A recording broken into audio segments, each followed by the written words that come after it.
Earlier today, we announced something that happened to us a few days ago. In short, we were prosecuted, convicted, and sentenced and fined by the government of Alberta without us even being there.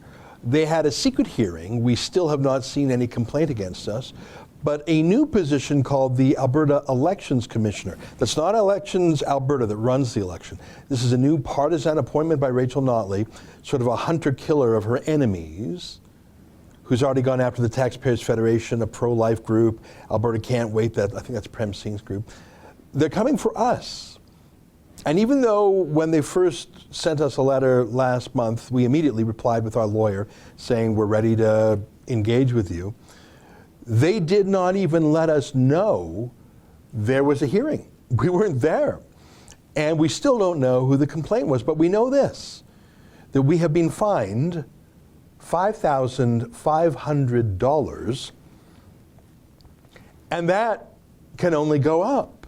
In fact, the fines permissible against companies are up to $100,000. And the reason for this fine is because we expressed the view that Rachel Notley and her team must be fired. And we expressed it in various formats and formulas: radio ads, billboards, books, website, emails, videos. And so they've declared us not to be journalists, but rather a political campaign organization akin to a political party. And they're coming to shut us down. Joining us now to talk about this is our friend Sheila Gunn Reid. Hey, Ezra, thanks for having me. Well, Sheila, you are really a key reason they want to shut us down. You've been the most effective critic of Rachel Notley through your journalism. You have exposed 100 stories about the NDP that the mainstream media has not, would not, could not, whatever. They tried to stop you in rougher ways. I mean, here's just a quick reminder for our people when they dispatched a sheriff with a gun to stop you. Let's play that for a second. Can we get clarification? Today's event? We already spoke to Darcy Henton. He said there should be no problem. Sorry, what is that? Sorry, what? That was illegal, of course. Just one more reminder, I'm sorry to bring you these memories which may be unhappy, Sheila, but that was followed up by this bizarre letter we got from Alberta Justice.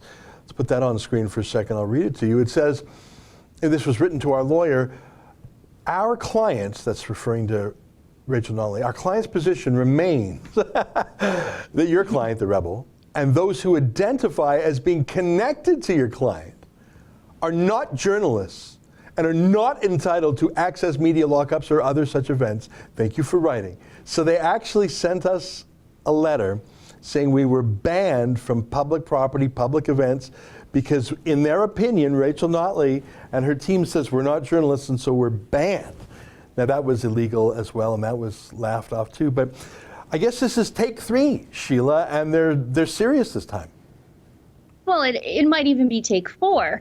If you go back to November, I believe, of 2017, the NDP sort of tipped their hand about what they would be doing to us in the coming year or in the lead up to the next election. I think that's when we got our first letter from Elections Alberta saying that they had gotten a complaint, although they didn't give us any details about what that complaint was, that we were in violation of elections law. Of course, we had our lawyer send them a letter back, and we never heard from them again until now. I think it just speaks to how running scared the NDP are, the fact that they're attacking us. They've attacked the Taxpayers Federation, Prem Singh's Alberta Can't Wait, and pro-life groups. You don't see any unions on that list. You don't see Progress Alberta or Press Progress, who do much of the same sort of thing that we do with regard to opinion journalism and activism. They are not being fined here. It is just conservative groups and mainly us as their most effective opposition. Yeah, I mean, I have been a battler in the court of public opinion for 20 years. You have been active really with a megaphone for the last 3.5 years. So your focus has been on Rachel Notley. You're our Alberta bureau chief. You've been on that file. You wrote the book, The Destroyers, which they hated. That went to #1 on Amazon.ca, national bestseller. You wrote the book on David Suzuki, and now you have an ally in Southern Alberta, Kian Bexty, who checks in with you and works with you. So you are, I think, their most proximate enemy. They don't like me, but I'm sort of geographically out of mind, out of sight. They hate you, Sheila, and I think you're so likable. I mean, you know, I'm a super fan of yours, but your heart is in Alberta. You got bona fides in the oil patch, you got bona fides in agriculture, and you are loved by the grassroots. I see it when I'm out there in Alberta. Rachel Notley and her people are despised by Albertans. That's why they see you. I mean, they think we're a threat, but I think they're really coming for you, Sheila. I just think that's really what it is. Well, thank you for your kind words to start with. But, you know, I think you might be right. And I think this time they are using the deep pockets of the bureaucracy and their new elections commissioner bureaucracy to sort of jerry-rig these rules against us. We really have three options here. We can just sort of comply with what Rachel Notley says is the law and shut up. We can keep doing what we're doing and keep getting these fines levied against us till we ultimately go broke and go out of business. I think that's what the NDP is expecting us to do. But we do have one more option, and that is to keep doing what we're doing and fight back. And, you know, the government has really misjudged us if they thought that we weren't going to fight back. Every time they come at us, we fight back and we win. Even when they try to stack the whole process against us, just like they did when they banned me from the legislature and sent that letter saying that none of us were actually journalists. They had that panel or that investigation that they convened with a former journalist named Heather Boyd. They basically interviewed all of our enemies to see if they could get them to say that we weren't journalists. But in the end, they just can't get around the Constitution. So if Rachel Notley wants a fight, she's got it. Yeah. Now, I want to point out one thing. I mean, I don't want to litigate this in the media. We've got a really great lawyer, Fred Kozak. And I don't say he's just a great lawyer because he's our lawyer. He is so well regarded in the legal community. He is so eminently reasonable. Frankly, I think we're lucky to have him as a lawyer. He has very fancy clients, Globe and Mail, Edmonton Journal, CBC even. So I'm actually grateful to him for taking our case. When he says we've got a case, and I don't want to get into any legal advice he's given us, that gives me confidence, and he's going to fight like hell. Today we served them notice. Let's put this letter up on the screen.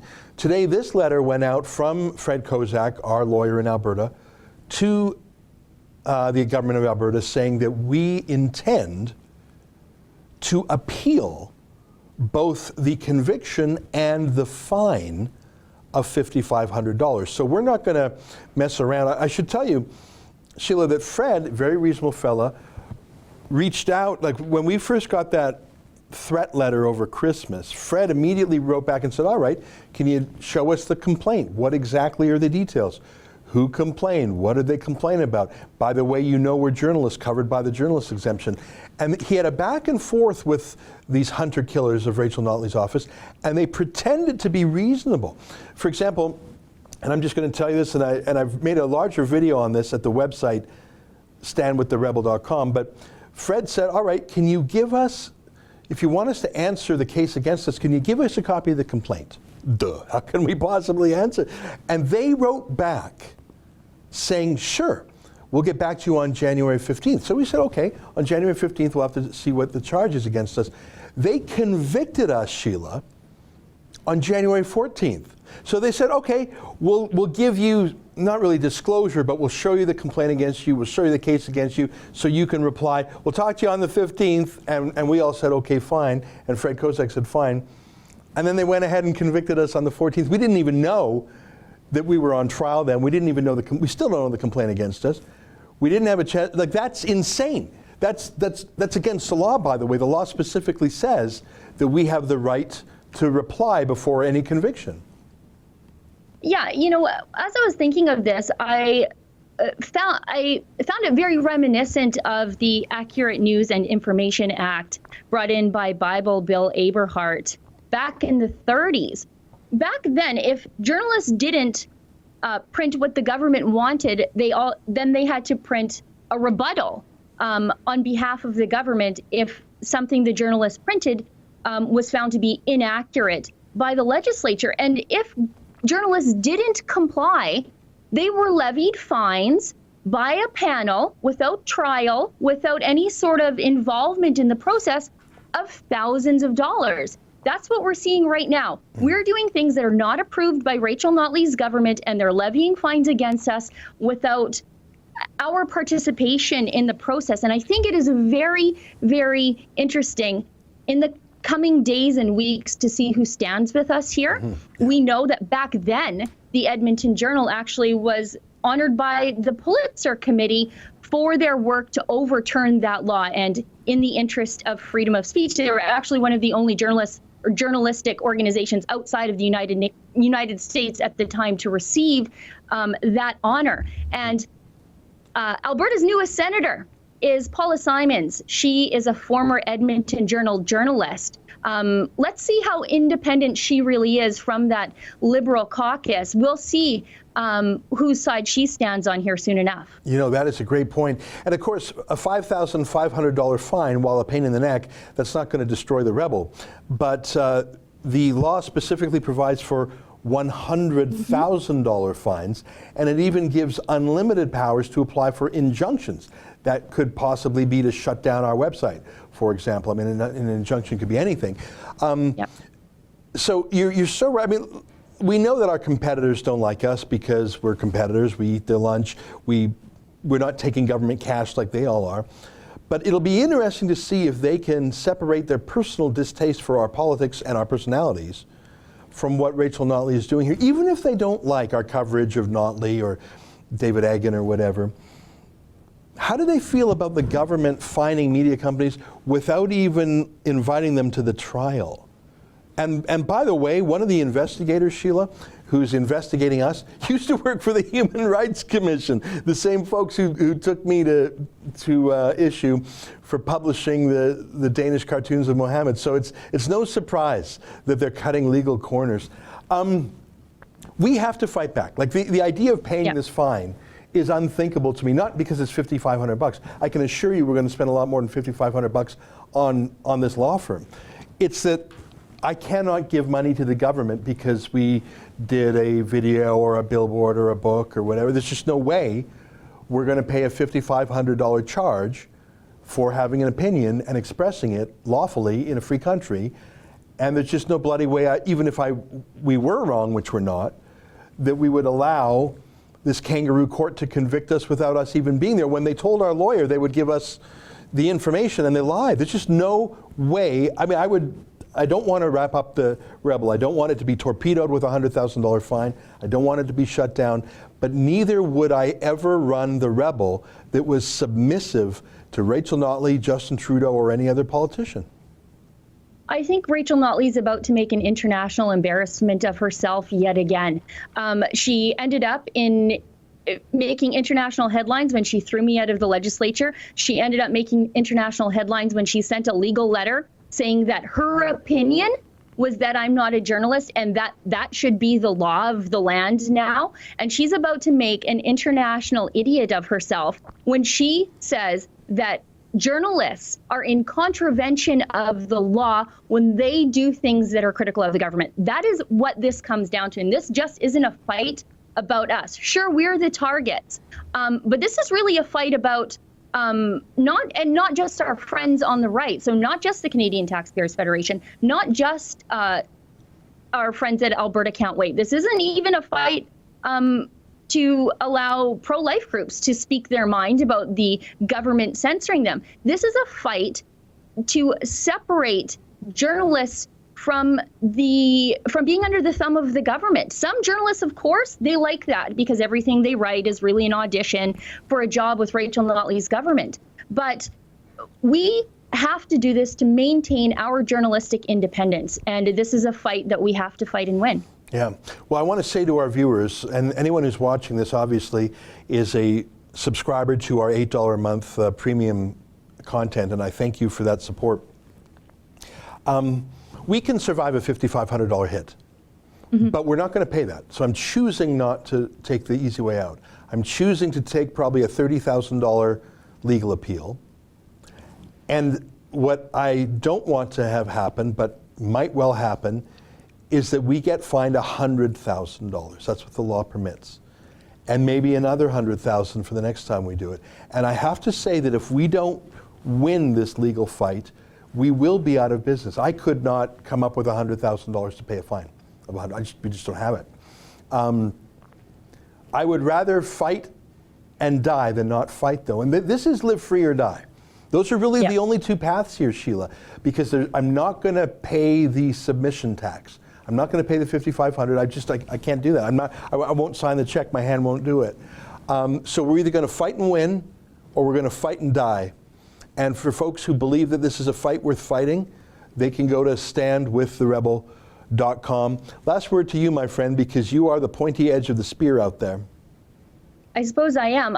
This really is a fight for my ability to be honest with our viewers, too. I will not have my opinions censored by the government.